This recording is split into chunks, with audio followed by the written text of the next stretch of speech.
De retour sur le plateau pour cette nouvelle séquence consacrée donc aux stratégies pour réussir la transition énergétique en Afrique.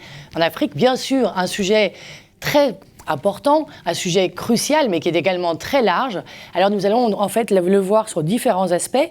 Un premier aspect sur les incitations pour encourager les investissements dans le secteur des énergies renouvelables.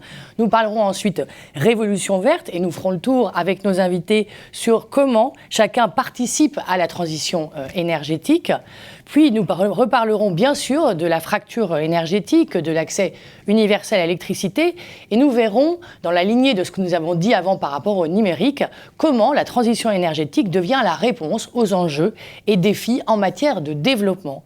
Et enfin, bien sûr, nous reviendrons sur les solutions elles-mêmes, que ce soit l'hydroélectrique, le photovoltaïque, les installations hors réseau dit off-grid et les smart grids, bien sûr. Quelles sont les solutions à notre disposition pour assurer l'accès universel à l'électricité pour 1,5 milliard d'habitants. Pour en parler, j'ai le plaisir d'accueillir Monsieur Mohamed Ghazali. Mohamed Ghazali, bonjour. J'accueille également Monsieur Adnan Benalima. Bonjour. Bonjour Delphine, bonjour à tout le monde. Ravi d'être avec vous aujourd'hui. Adnan Benalima, vous êtes vice-président en charge des relations publiques pour la région Méditerranée de Huawei Northern Africa. Bienvenue. J'accueille également Ghalia Mokhtari. Bonjour, c'est Ralia. Très bien, Ralia Mokhtari. Bonjour, pardonnez-moi, Ralia Mokhtari, bonjour. Vous êtes avocate au bureau de Casablanca, spécialiste du développement et du financement des projets d'infrastructures énergétiques en Afrique du Nord et des problématiques climatiques. Merci d'être présente. Merci à vous de m'inviter. Merci. Bienvenue et désolée pour avoir écorché votre nom. Donc c'est bien Ralia, je le retiens. J'accueille également donc Tariq Sfendla, qui est donc vous êtes responsable de développement de marché Afrique pour Wärtsilä Énergie. J'espère que je prononce bien. Bonjour monsieur. Bonjour Delphine, bonjour à tous, ravi d'être avec vous aujourd'hui. Bienvenue. Et donc, je vous propose de placer donc à la premier tour de questions et en fait avoir votre point de vue à chacun sur cette révolution verte et qu'est-ce que vous faites concrètement pour participer à cette révolution verte et à cette transition énergétique en Afrique. Et pour faire le lien avec le numérique qui était les sujets, donc, comme vous le savez, des précédentes séquences, je me tourne vers Adnan Benalima. Vous êtes donc, et bien sûr, un opérateur du numérique. On sait que ces activités, qui bien sûr ont un impact énorme en termes de développement, sont aussi très énergivores. Et je pense que l'ensemble des grands acteurs de la tech au monde se pensent et réfléchissent à leur stratégie justement pour participer, optimiser et réduire leur consommation. Ma question est donc, vous, Huawei, qu'est-ce que vous avez mis en place concrètement pour participer de cette révolution verte ? Alors, merci beaucoup Delphine pour la question. En fait, moi, je dirais que nous, on essaie de répondre à deux challenges principaux. Le premier, c'est que on essaie de développer le numérique un petit peu partout, même dans des zones où l'électrification, elle peine à venir. C'est-à-dire que la couverture électrique du réseau d'électrification ne doit pas pénaliser les gens d'accéder au numérique et par conséquent accéder à la connaissance, accéder à la formation, accéder à des services en ligne. D'accord ? Donc dans ce sens-là, on fait beaucoup d'efforts pour avoir des solutions techniques qui peuvent être autonomes de point de vue énergie. Donc, les solutions et les équipements qu'on fournit, les équipements réseau, que ce soit basés sur des technologies mobiles ou bien fixes, 4G, 3G, c'est même 5G, etc., elles peuvent être adaptées à des environnements où il n'y a pas de réseau électrique local, donc en se basant essentiellement sur des énergies renouvelables.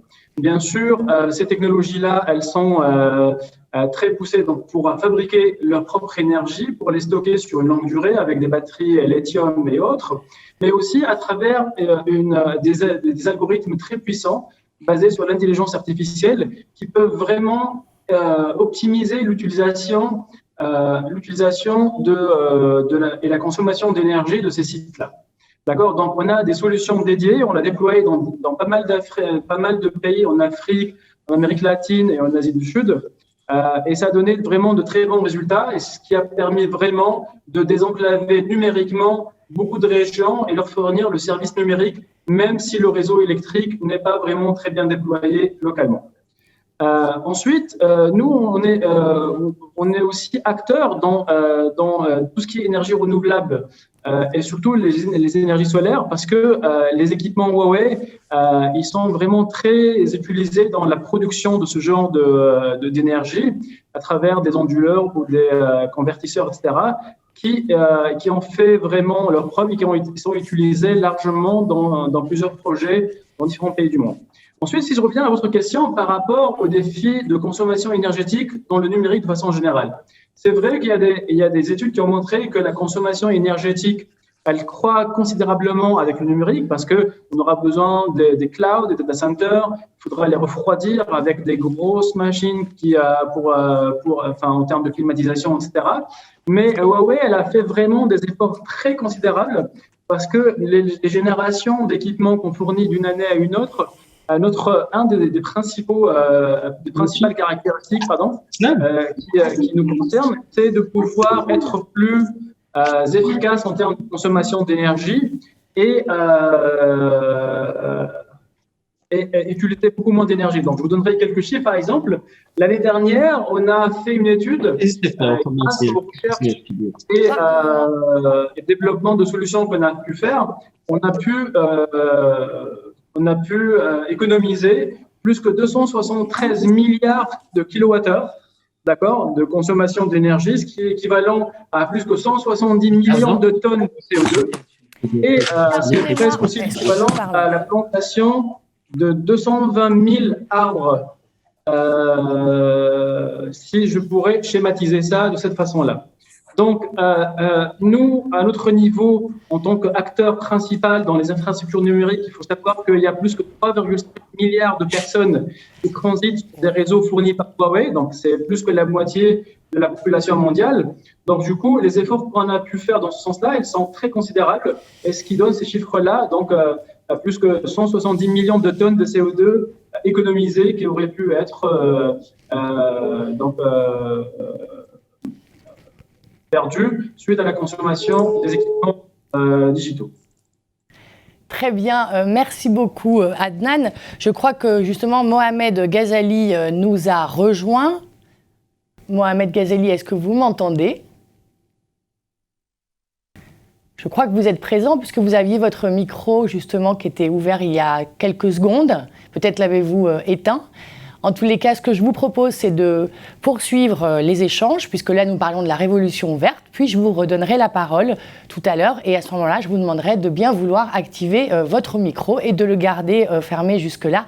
Je vous remercie beaucoup. En tout cas, vous êtes bienvenus. On va pouvoir échanger avec vous. Anna Benalima, oui, donc en fait, on voit bien que c'est une question de tous les acteurs. C'est-à-dire les acteurs, pas seulement des acteurs du secteur de l'énergie, mais tous les gens qui travaillent au développement et qui participent de l'essor, bien sûr, de l'essor du numérique, mais également de l'essor de l'énergie. Je me tourne tout de suite vers Tariq Flenla. Donc, j'ai une question. Quels sont les principaux projets que vous développez aujourd'hui en Afrique et qui participent de manière significative à l'amélioration de la part des énergies renouvelables dans le mix énergétique, le fameux mix énergétique? Tariq Flenla. Merci pour votre question, Delphine. Toutes les solutions que nous développons au sein de Wärtsilä Energie ont pour premier objectif de favoriser la pénétration des énergies renouvelables sur les réseaux électriques. Et le maître mot ici est la flexibilité. Un réseau électrique avec une part élevée d'énergie renouvelable génère de l'instabilité du fait de la nature intermittente des énergies renouvelables.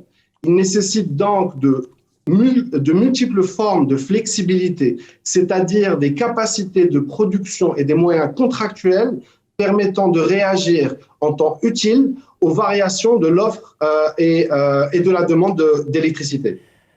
En combinant des moteurs flexibles avec des batteries de stockage d'énergie en lithium ou autres, nous arrivons aujourd'hui à augmenter l'efficacité des centrales électriques et la stabilité des réseaux tout en faisant des économies significatives sur les coûts opérationnels des unités de production à différentes charges.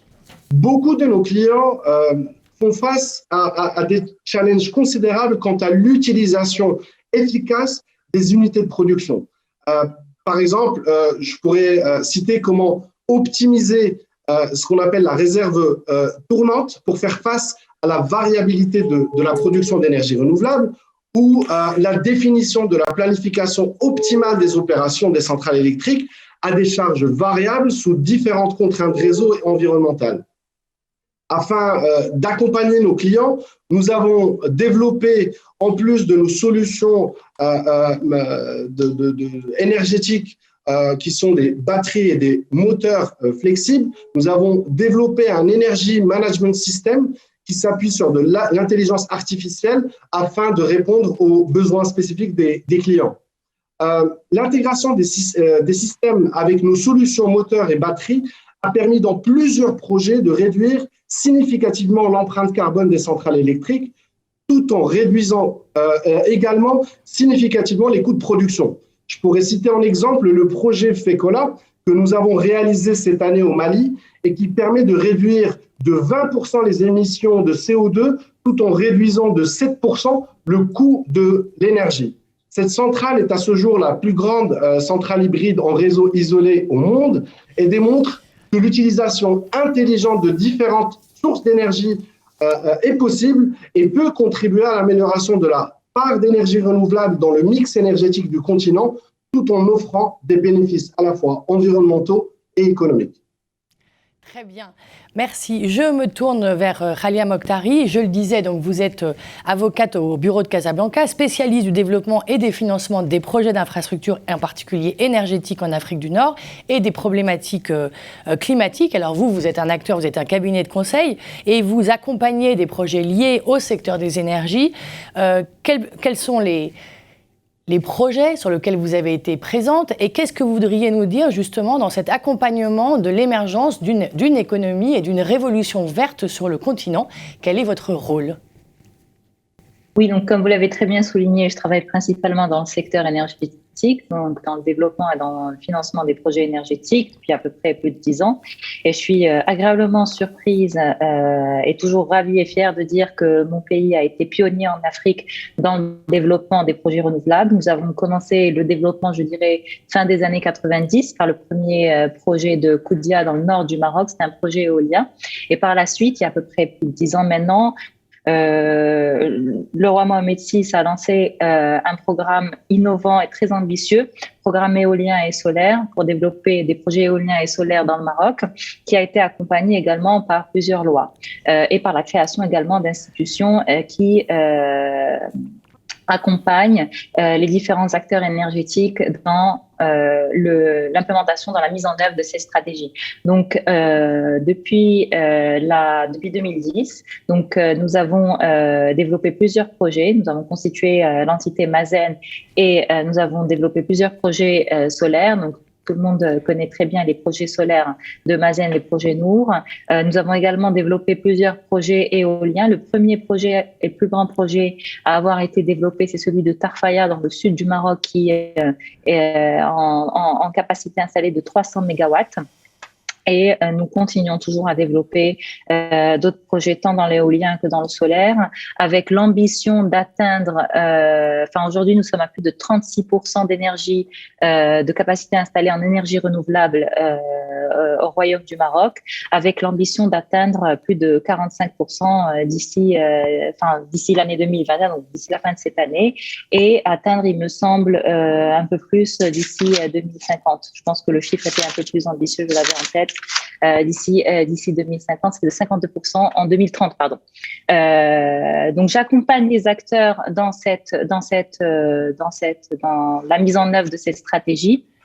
Nous avons des lois qui sont assez claires, qui permettent de développer des projets selon différents modèles, donc soit selon des modèles d'autoproduction et d'autoconsommation, donc qui permettent à des développeurs ou à des sociétés, des compagnies de pouvoir produire de l'énergie renouvelable et d'en profiter, donc de pouvoir consommer leur propre énergie qu'ils produisent.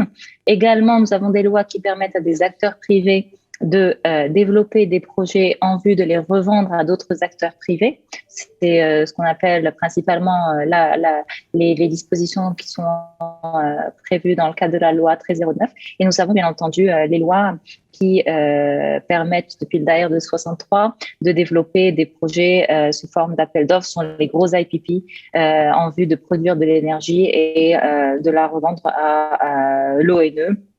Sont principalement également pas uniquement des projets renouvelables et c'est le cadre également le cadre réglementaire qui a permis de développer l'ensemble des projets non renouvelables, donc les projets, les centrales à charbon qui ont été développés au Maroc depuis les années 90, à partir de 97. Donc, nous avons un cadre réglementaire qui est assez complet, qui permet donc de développer des projets renouvelables sous différentes formes. L'accompagnement des investisseurs se fait généralement bien en amont pour permettre de les guider et de leur indiquer quel est le cadre adéquat et idoine pour leur permettre de développer leurs projets. Également pour leur indiquer l'ensemble des autorisations et permis qui pourraient être requis en vue de ce développement. Donc, le Maroc, en tout cas, est assez pionnier dans ces projets et ambitionne à devenir, en plus d'être pionnier dans le développement des énergies renouvelables, ambitionne à travers d'autres projets qui sont moins renouvelables, moins verts, à être un leader dans le secteur énergétique de toute la région Nord-Afrique, voire de la Méditerranée. Très bien, merci. Je retente ma chance. Monsieur Mohamed Ghazali, est-ce que vous m'entendez ? Oui, je vous entends. Je suis là. Très bien, parfait, merci. Merci, bienvenue. Donc, je le disais, vous êtes secrétaire général du ministère de l'Énergie, des Mines et de l'Environnement du Royaume du Maroc. Je rebondis sur ce qui vient d'être dit. Effectivement, le Maroc est l'un des pays précurseurs dans le domaine des énergies renouvelables, non seulement en Afrique, mais aussi à l'échelle mondiale. On vient de parler du cadre réglementaire, de l'importance du cadre réglementaire, qui a fait l'objet de nombreuses lois au Maroc, notamment avec la loi 13.09 relative aux énergies renouvelables. Aujourd'hui, le gouvernement entend réformer cette loi. Qu'est-ce que ça a permis, ce contexte et ce cadre réglementaire, d'obtenir comme résultat concret? Et pourquoi une telle réforme aujourd'hui? Quelle est la nécessité? Bonjour, je me permets déjà peut-être de m'adresser à vous, de nous avoir donné l'occasion d'exposer le cas du Maroc, mais aussi de partager un certain nombre d'idées et d'orientations avec nos collègues qui travaillent peut-être dans le secteur privé, Madame Ghalia Mouhtari, Monsieur Ben Halima et Monsieur Tariq Sounda. Je suis très heureux d'être aujourd'hui avec vous pour partager et peut-être discuter cet élément-là. Le cas du Maroc, c'est un cas, comme a dit Madame Ghalia, c'est à travers des années de travail. Peut-être elle a cité les années 90, mais aussi le travail qui a été fait de façon structurée et focalisée sur les énergies renouvelables à partir de 2009 et surtout avec le lancement de la stratégie nationale qui a opté pour un choix, à l'époque qui était un choix qui est très difficile. Au moment où la stratégie nationale du Maroc a été lancée, il y avait un coût qui était très important en matière de développement des énergies renouvelables qui n'était pas à la portée de tout le monde. Le Maroc a pris le lead et elle a pris le risque d'aller dans ce sens-là. Aujourd'hui, alhamdoulilah, les coûts ont chuté de façon très importante, ce qui permet d'aller dans le sens d'une augmentation des énergies renouvelables dans le mix énergétique. Mais d'une manière générale, il y a un élément qui est essentiel, politique cette fois-ci, qui est la stabilité du pays, qui a permis à ce que dès 2009, où le Maroc a ouvert la porte pour les investisseurs pour qu'ils puissent intégrer cette voie d'énergie renouvelable au Maroc selon des IPP ou des PPA,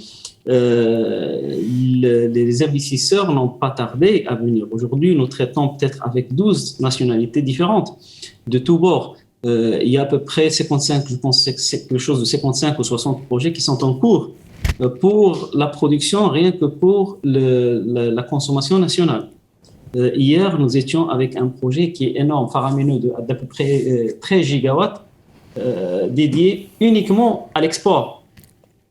pas un seul électron qui va rentrer ou qui va transiter dans le réseau national. Il y a bien d'autres projets qui se dressent dans ce sens-là, ce qui veut dire que la stabilité politique, la vision claire, transparente, ainsi que les réformes qui sont en cours, qui ne s'arrêteront jamais parce que, comme vous le savez, une performance en l'année N, c'est une exigence en N+1. Les investisseurs, ils demandent de plus en plus des facilitations, des subventions, un écosystème qui est prêt à un plug and play pour qu'ils puissent rapidement avoir leur rentabilité du capital. C'est tout à fait normal. Nous sommes très compréhensifs. L'idée pour nous, c'est beaucoup plus au-delà de mettre en place des projets d'investissement en matière d'énergie renouvelable, produire l'électricité, la vendre à faible coût et peut-être l'exporter. Nous ambitionnons d'avoir beaucoup plus et d'avoir un écosystème industriel cette fois-ci qui va accompagner toute cette synergie. Parce qu'aujourd'hui, nous sommes dedans.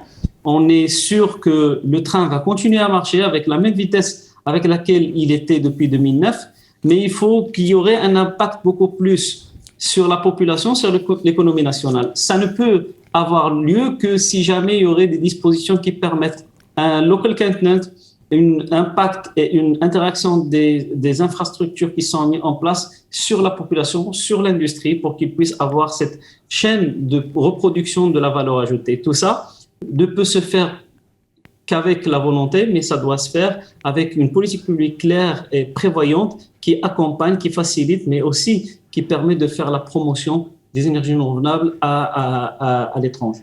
Je pense que c'est la clé de succès. Je pense qu'il ne faut pas arrêter dans ce sens-là. Madame Ghalia a cité un certain nombre de dispositions. Je pense que aujourd'hui, nous sommes, disons que depuis 2009 jusqu'à présent, jamais le secteur n'a pu avoir autant de textes préparés et mis en place au sein du secrétariat général et attendent aujourd'hui leur approbation au sein du conseil de gouvernement pour qu'ils puissent faire la marche en avant vers le Parlement. Je cite par exemple la loi 1309 qui est une loi dédiée aux projets privés, qui l'essentiel des amendements qui ont été apportés, c'est beaucoup plus de facilitation, beaucoup plus de gouvernance, mais surtout ouvrir la moyenne tension de façon légale et puis après sans attendre des textes d'application. Puis après, il y a un certain nombre de dispositions en matière d'export, un certain nombre de dispositions en matière d'ANRE, parce qu'aujourd'hui, nous avons le régulateur qui commence à fonctionner depuis 6 mois, pas plus que ça. Donc, il était question d'aller dans cet amendement pour donner plus de visibilité, accrocher plus, capter plus d'investissements sur le sol marocain.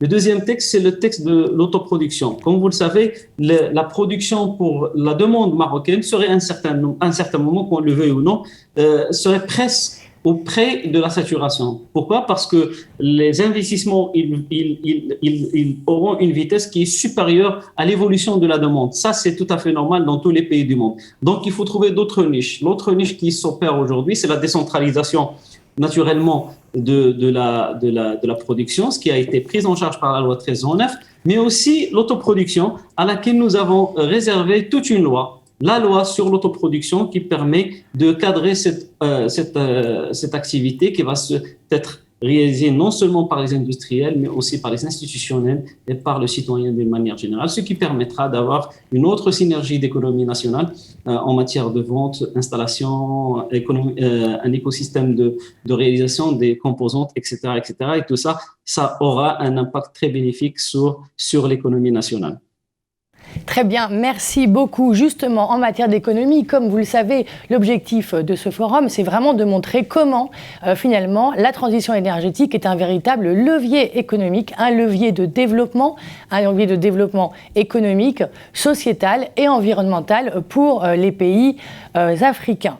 Et je me tourne à nouveau vers Adnan Ben Alima, parce que vous n'êtes pas un acteur précisément de la transition énergétique, mais vous trouvez quand même aux côtés de cet écosystème, et en particulier dans l'écosystème qui se développe d'un point de vue économique, qui est l'écosystème, on l'a vu juste avant, des startups et des innovations. Comment est-ce que justement Huawei se trouve aux côtés des startups, des entreprises qui innovent pour justement développer des solutions énergétiques, des smart grids et toutes ces solutions ? Alors, merci beaucoup Delphine. Je salue encore une fois à travers le témoignage de Monsieur Mohamed et Madame Ralia les efforts qui ont été faits au Maroc pour booster cette transition écologique et surtout le dynamisme qu'il y a au Maroc par rapport à la fabrication d'énergie renouvelable, ce qui est vraiment très appréciable et c'est une vraie référence pour toute la région. Huawei, en fait, nous, on joue un rôle, plusieurs rôles. Donc, sur la fabrication d'énergie renouvelable, nous, on joue un rôle très important, puisque, si j'ose dire, on est vraiment leader mondial dans tout ce qui est onduleur, qui est l'équipement intelligent lié à la partie photovoltaïque, donc dans le cas de production d'énergie solaire. En même temps, j'ai parlé tout à l'heure sur la consommation d'énergie de nos équipements qui a baissé considérablement, mais à part ces deux aspects-là, nous développons des solutions qu'on appelle des solutions smart grid qui permettent une meilleure gestion et une gestion plus efficace des réseaux électriques. Donc, à travers des technologies de communication intégrées à ces réseaux électriques, nous pourrons permettre aux exploitants de mieux gérer que ce soit la production ou l'exploitation même des réseaux électriques. Et dans ce sens-là, nous proposons des solutions très innovantes et aussi on le fait en partenariat avec des partenaires locaux qui déploient nos solutions et qu'on considère comme l'extension de nos équipes. On a déployé ça dans plusieurs pays du monde, ce qui a vraiment permis à la création ou au boost de certaines sociétés ou des startups locales dans ce sens-là. En même temps, on a des technologies nouvelles qui se basent sur l'intelligence artificielle qui permettent aussi une meilleure optimisation de l'utilisation et la consommation de l'énergie, d'accord, à travers ces algorithmes-là, pour tout type d'équipement électronique. Donc, ça aussi, ça ouvre un nouvel éventail de coopération et plusieurs startups sont intéressées aussi de collaborer avec nous pour pouvoir implémenter ces use cases ou ces cas d'usage dans différents pays. Très bien. Je vous remercie. Effectivement, on voit bien qu'en fait, chacun des acteurs, même s'ils ne sont pas spécifiquement des acteurs de l'énergie, on voit bien autour de cette séquence que chacun peut jouer un rôle. Et c'est le cas notamment, bien sûr, de Raya Mokhtari en tant que juriste. Est-ce qu'un code de l'environnement, parce que je le disais, en fait, ce qui est important, c'est qu'il y a un développement qui soit respectueux de la dimension environnementale, sociétale, mais qui également accompagne un développement économique et on vient de le voir. Alors, est-ce que justement, Ralia, un code sur l'environnement, par exemple, peut-il réinitialiser tout l'écosystème industriel des entreprises dans un pays et justement permettre ce saut, ce fameux leapfrog d'un point de vue énergétique que beaucoup de pays attendent ? Oui. Vous savez, au-delà du code de l'environnement, certes, la promulgation de dispositions qui permettent la protection de l'environnement est toujours demandée et requise pour permettre la protection de l'environnement. Je souhaiterais quand même souligner que nous avons des lois, qui permettent la lutte contre la pollution. Nous avons d'autres lois qui exigent de respecter certaines normes avant le développement de tout projet. Donc, avant l'implantation au Maroc, on a des décisions environnementales qui doivent être obtenues et accordées par les autorités gouvernementales compétentes. Nous avons déjà des lois au Maroc qui permettent de protéger l'environnement.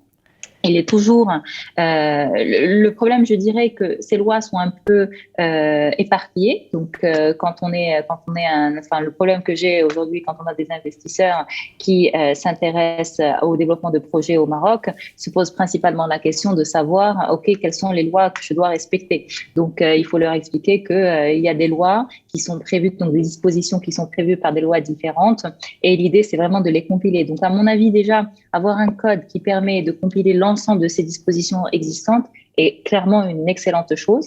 Le code permettrait également de rajouter d'autres dispositions qui permettent aux acteurs privés, à mon sens, bien entendu, je ne suis pas impliquée dans les dispositions, donc la promulgation du nouveau code de l'environnement, mais à mon sens, il serait quand même judicieux d'avoir et de permettre à des investisseurs privés de bénéficier davantage lorsqu'ils sont respectueux des dispositions qui visent la protection de l'environnement. Et il serait également intéressant, au-delà du code de l'environnement, de prévoir d'autres dispositions, à mon avis, à travers des dispositions fiscales qui permettent d'inciter, d'encourager ces investisseurs, ces sociétés privées qui sont respectueuses de l'environnement, qui visent à décarboniser leur activité, qui visent à réduire l'émission de gaz à effet de serre, à leur permettre, à travers des incitations fiscales, à travers des avantages fiscaux, d'être plus respectueux de l'environnement.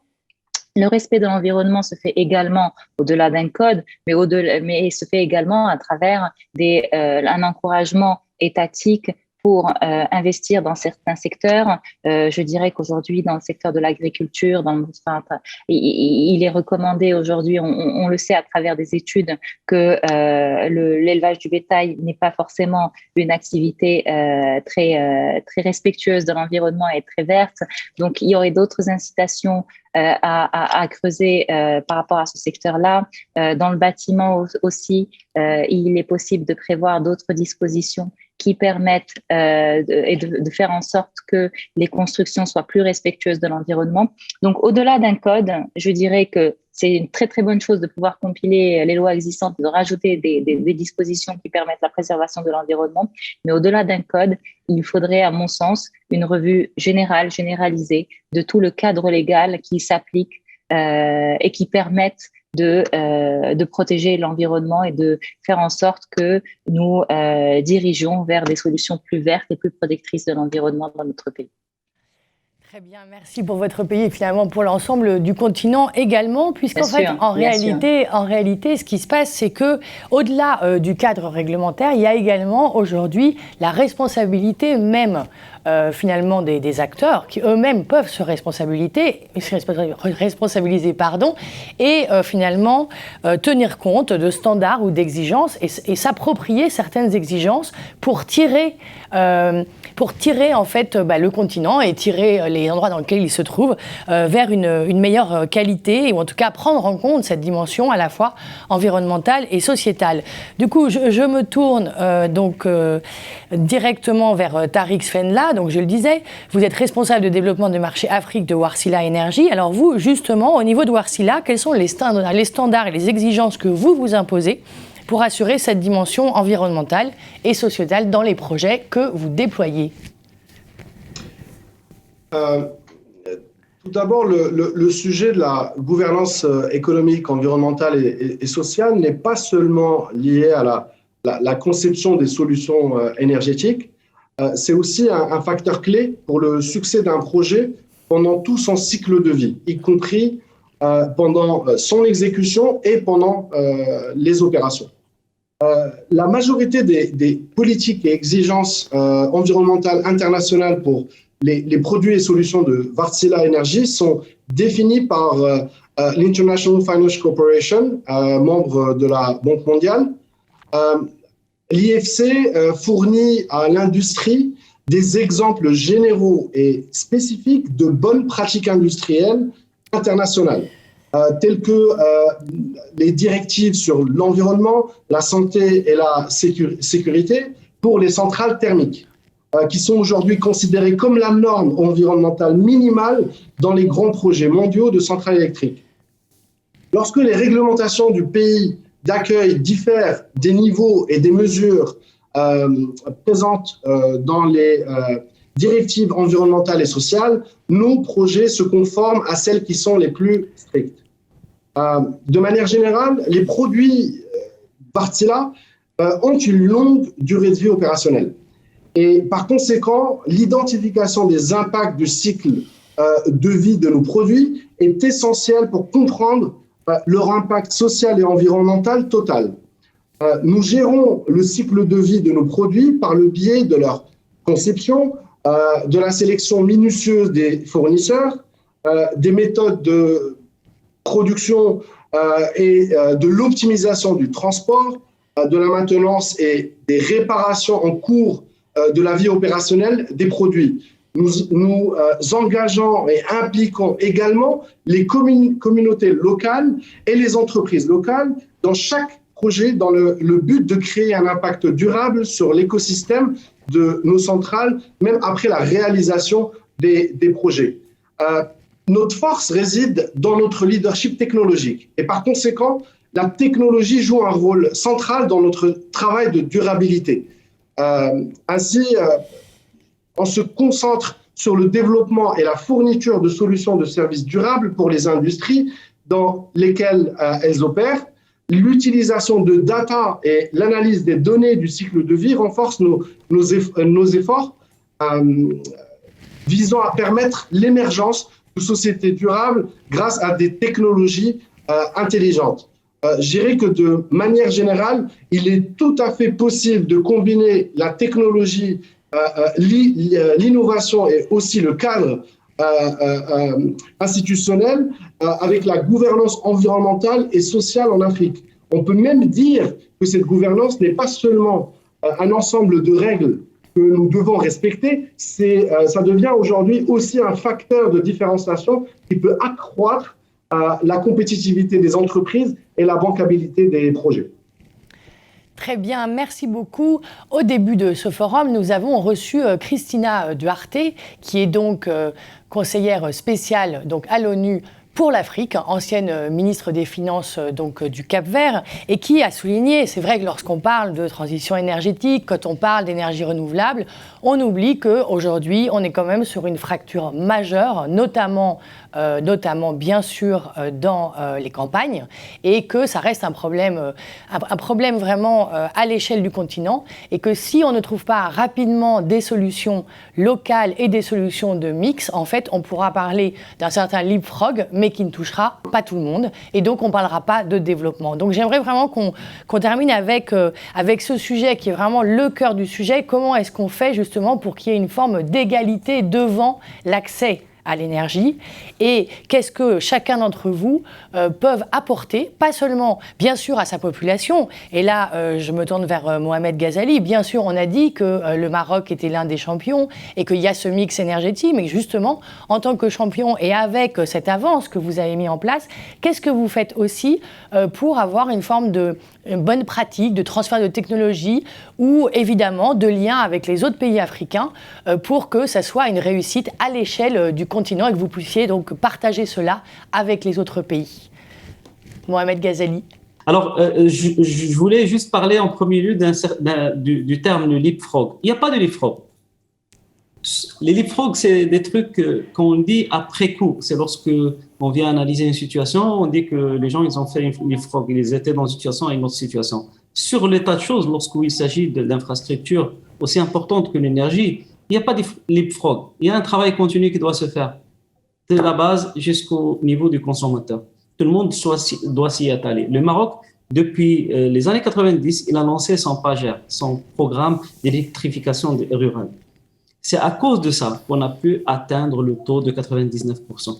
Il y avait des fonds marocains, des fonds étrangers qui ont contribué tous. Mais il y avait aussi l'expertise, le travail des compétences de l'ONI, l'Office national d'électricité et de l'eau potable, qui ont su gérer la situation. Et aujourd'hui, ils continuent l'ascension vers l'adduction de l'eau potable pour qu'on puisse avoir l'alimentation à 100% de nos communautés rurales. C'est juste pour dire que sans une contribution ou bien une collaboration intelligente d'un certain nombre de partenaires, il n'y aura pas de leapfrog. Si vous voulez avoir le bien-être de votre population, avoir l'accès à l'électricité, avoir l'accès à l'eau potable, il faut que vous contribuez. Il faut que les autres aussi contribuent pour qu'ils puissent vous aider. Personne ne peut arriver aujourd'hui seul. Même les pays européens. Aujourd'hui, lorsqu'ils décident d'avoir un taux de carbone, d'émission de carbone à 0% à l'horizon 2050, ils le disent. Ils ne peuvent pas le faire seuls. Il doit y avoir une contribution d'un certain nombre de pays, notamment les pays du nord d'Afrique, qui ont une compétence et une compétition avérée en matière de production d'hydrogène pour qu'ils puissent alimenter l'industrie européenne, pour qu'ils puissent se décarboniser. Donc, ça, c'est essentiel. Si vous voulez avoir cet accès à l'électricité dans un pays dans un continent comme le continent africain, où il doit avoir une capacité installée de 6 gigawatts par an, alors qu'il est en train de faire 1 gigawatt par an, ça nécessite des actions, des initiatives qu'il ne s'agit pas uniquement de l'Afrique. Ce sont des initiatives qui doivent émaner des grandes instances de gouvernance internationale, comme les Nations Unies, comme l'Union européenne, comme l'UA, comme énormément d'autres instances qui doivent fédérer, orienter, mais aider surtout, parce que ces pays-là, ils n'ont pas le pouvoir de le faire. Leurs ressources naturelles ont été tous exportées ou ils sont liés avec des conventions de 25 ans, 40 ans, voire même plus que ça, avec les pays développés. Ils n'ont pas de ressources. Les ressources qu'ils sont en train d'exploiter aujourd'hui ne leur appartiennent pas. Ou, du moins, ils n'ont pas les moyens pour qu'ils puissent en bénéficier au maximum. Ce qui veut dire que si jamais on veut avoir moins d'instabilité dans ce continent-là, si on veut avoir un accès, si on veut traiter ces gens-là comme des êtres humains, à l'instar de ce qui se passe dans d'autres pays, il faut lancer des initiatives dans ce sens-là. Alors, le Maroc l'a fait. Le Maroc, à travers Mazen, il a lancé l'initiative de l'accélération de l'accès à l'électricité dans les pays africains. C'est en co-gérance ou bien en co-lancement avec l'Éthiopie. Mais aujourd'hui, cette initiative, elle jouit de la reconnaissance des Nations Unies et aussi d'un certain nombre de bailleurs de fonds qui sont en train de boucler le financement pour lancer des projets concrets. Il n'y a que ça. Ça, d'une part. D'autre part, il faut jamais. C'est vrai, tout à l'heure, notre ami Tariq, je pense, en Subhanima, ils ont parlé de l'infrastructure du réseau, qui est essentielle parce que si le Maroc a pu atteindre ce niveau-là, s'il a pu résister à des formes structurelles de déséquilibre au sein des différentes institutions d'énergie marocaine, c'est parce qu'il y avait un élément sérieux qui est composé de 2 piliers. Le premier, c'est les compétences nationales et le second, c'est l'infrastructure qui était là. Le réseau national est incomparable sur le continent. Et aujourd'hui, il ne cesse d'être développé, renforcé chaque année. Et chaque année, au niveau du conseil d'administration, le premier élément auquel on s'attaque, c'est le réseau national pour qu'il puisse être capable d'assumer et d'absorber le plus d'énergie possible parce que, comme vous le savez, les réseaux nationaux, ce sont des équilibres à mettre en place. Plus que les transformateurs, plus que les câbles pour la transmission des électrons, il faut avoir un équilibre. Ça ne sert absolument à rien d'avoir des centrales qui balancent sur le réseau si vous n'avez pas un équilibre. Cet équilibre-là prend en charge la production naturelle, mais classique, mais prend aussi les éléments d'intermittence qui sont essentiels, qui ne peuvent être assurés que par la partie gaz ou par la partie hydraulique jusqu'à présent, parce que le stockage est énormément élevé. Donc, la première des choses, c'est les initiatives. La deuxième des choses, c'est le travail en interne pour la partie réseau. Sinon, il y a une alternative, c'est les mini-grids, c'est les off-grids pour travailler sur parce que le continent africain, ce n'est pas des agglomérations grandes. Parfois, on a dans des pays, dans des villes un peu plus grandes, mais surtout les communautés qui vivent un petit peu dans des coins reculés. Cela, il faut travailler avec les moyens de bord. Il faut travailler sur des outils de mini-grid ou d'off-grid qui sont qui autoconsomment, mais qui autoproduisent et surtout stockent de l'énergie. Et ça, c'est essentiel. Le troisième élément, c'est travailler en synergie entre les différents pays africains en matière de recherche et développement. Le Maroc a mis en place, lorsqu'il a lancé sa stratégie nationale en 2009, il a lancé l'équivalent de 7 institutions en même temps. Parmi ces institutions, c'est des institutions de recherche et développement des énergies nouvelles. Pourquoi ? Parce que, mais quoi qu'on dise qu'il y a des technologies à transférer, quoi qu'on dise qu'il y a des pratiques, quoi qu'on dise qu'il y a des façons de faire, chaque installation, chaque pays, il a un certain nombre de spécificités. Et si jamais vos compétences n'ont pas le transfert nécessaire, n'ont pas l'adaptation de ces technologies, ils ne pourront jamais atteindre le niveau, comme vous l'avez cité, de leapfrog. Le leapfrog, ça nécessite en premier lieu une compétence, une maîtrise de votre compétence pour que vous puissiez adapter, absorber, importer, mais surtout mettre en place avec le moindre coût cette technologie qui n'est pas facile. Sur le quatrième élément, c'est l'intégration régionale. Oui, nous très n'avons rapidement, s'il vous cessé plaît, de dire… très rapidement, parce qu'il nous reste 5 minutes. Pardon. Oui, c'est le dernier point. Merci. L'intégration régionale. On ne peut pas avoir une situation africaine saine et normale en matière d'accès à l'électricité s'il n'y a pas d'intégration entre les réseaux qui existent déjà. Parce qu'il y a énormément de gaspillage, il y a énormément de chute de tension entre les différents réseaux et ça peut être absorbé moyennant des transferts de par-ci d'un pays à un autre. Merci, madame.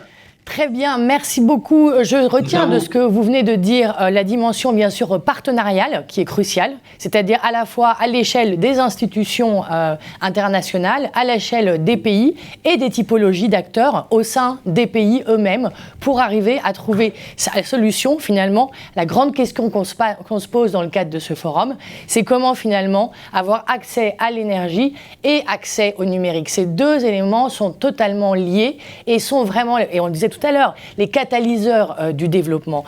Une question à Adnan Ben Alima, justement, vous êtes donc en tant qu'équipementier dans l'éthique, vous accompagnez en fait les opérateurs locaux. Comment est-ce que, alors deux questions, la première, comment est-ce que vous faites face aux défis qui font face donc aux défis des zones blanches?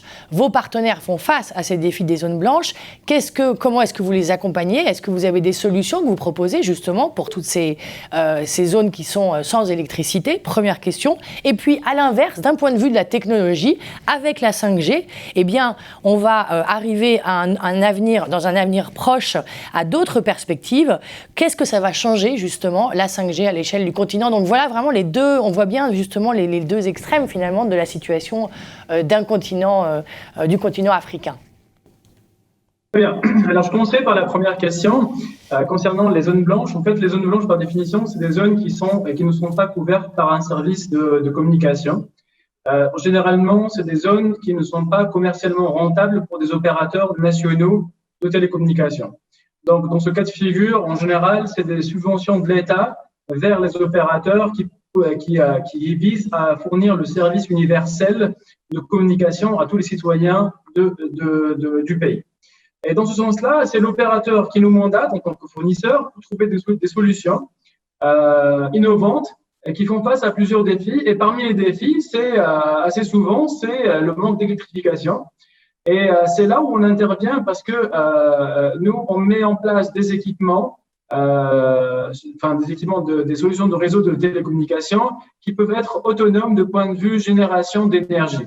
Et essentiellement, elles sont basées sur des énergies renouvelables comme le photovoltaïque, bien sûr, en mettant en place un site qui génère sa propre énergie, qui la stocke aussi de façon autonome avec des batteries lithium assez performantes et surtout avec une consommation d'énergie très optimisée, ce qui permet de fournir le service avec une consommation très basse. Donc, ce genre de solutions, on les appelle les Rural Star.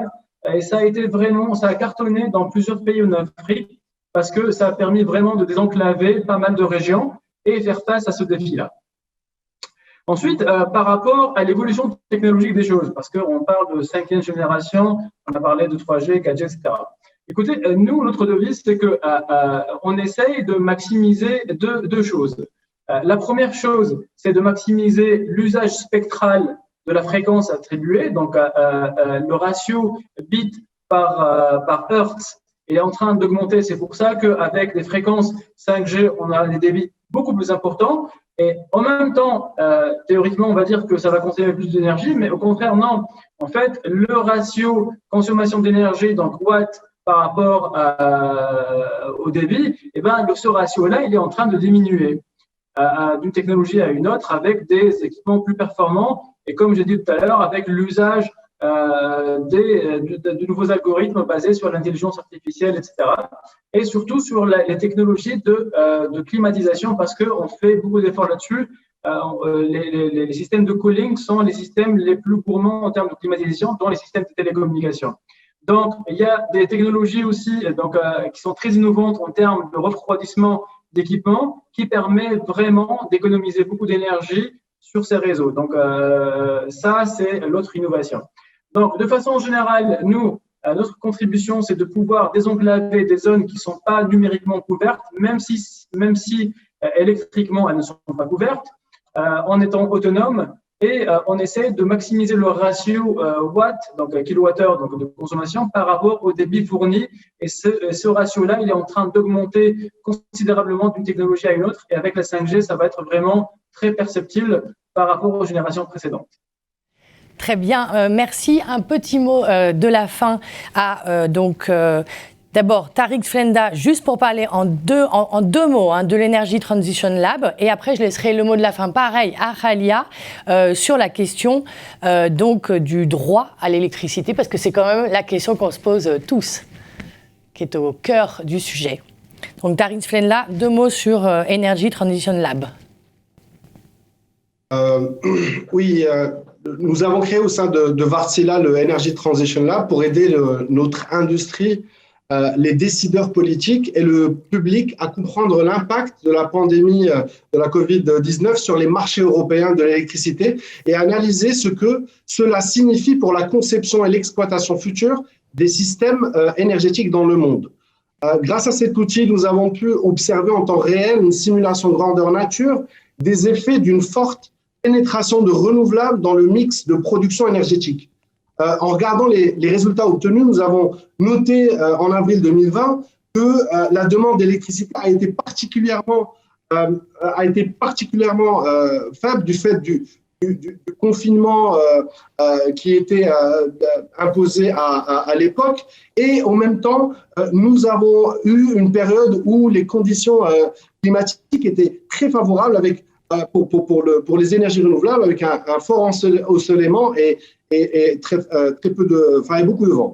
Bien que ce scénario puisse sembler idéal, il a constitué en réalité un signal d'alarme pour l'industrie énergétique de plusieurs pays européens. Même si les demandes en électricité auraient pu être satisfaites par les énergies renouvelables, les centrales au charbon et nucléaires ont continué à produire de l'électricité supplémentaire.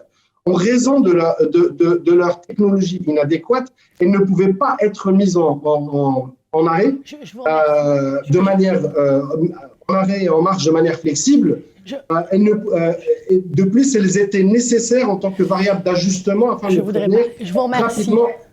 Je vous remercie. Désolée, je me permets de vous couper parce que du coup, ça risque d'être un tout petit peu long. Est-ce que vous pourriez faire un petit mot de conclusion en vraiment disant ce qui vous tient à cœur de dire, en une phrase, qui vraiment vous tient à cœur de dire par rapport au sujet? Parce que c'est vrai que malheureusement, je suis navrée, on n'a pas le temps, mais on a vraiment envie de vous écouter pour justement que vous montriez peut-être en une phrase votre engagement. Et je vous remercie beaucoup. Je voudrais ici rejoindre ce que disait M. Razali auparavant, dans la mesure où il est nécessaire de bien penser les réseaux pour un équilibrage et une optimisation de l'utilisation de différentes sources d'énergie. L'utilisation de la data aujourd'hui nous permet de modéliser les réseaux du futur et de penser ces réseaux pour permettre une pénétration optimale des énergies renouvelables en accompagnement des solutions flexibles pour pouvoir apporter un équilibrage optimal. Merci Khalia Mokhtari. Le mot de la fin, très rapidement également. À votre avis, l'accès à l'énergie, à l'électricité surtout, doit-il devenir un droit inscrit dans les textes fondamentaux? Une question gigantesque pour 1 minute de réponse. Je vous remercie. C'est une question philosophique que vous me posez là. Tout à fait. C'était pas l'objet du débat. Bon, je pense que déjà, le Maroc, nous avons à fin 2020, il me semble que nous sommes à plus de 99%, comme le soulignait M. Razali tout à l'heure. Donc, à mon avis, les Marocains ont accès à l'énergie. Je dirais qu'au-delà du droit à l'énergie, à l'électricité, ce qui me tient vraiment à cœur, c'est le droit d'avoir accès à l'énergie verte. Le droit de contribuer à préserver l'environnement et le droit de contribuer à la décarbonisation de notre société. Et c'est ce pourquoi j'aimerais pouvoir militer et ce pourquoi j'aimerais que l'État puisse, à travers des dispositions légales qui fonctionnent, qui marchent, qui sont cohérentes, permettre aux citoyens de bénéficier de l'énergie, à de l'énergie verte. Voilà. Très bien, merci beaucoup et ce sera le mot de la fin. Je vous remercie à tous et tout de suite donc on passe à la dernière séquence animée par Ristel Chulang sur l'industrie du luxe et sur l'importance de l'entrepreneuriat féminin dans ce savoir-faire exceptionnel africain.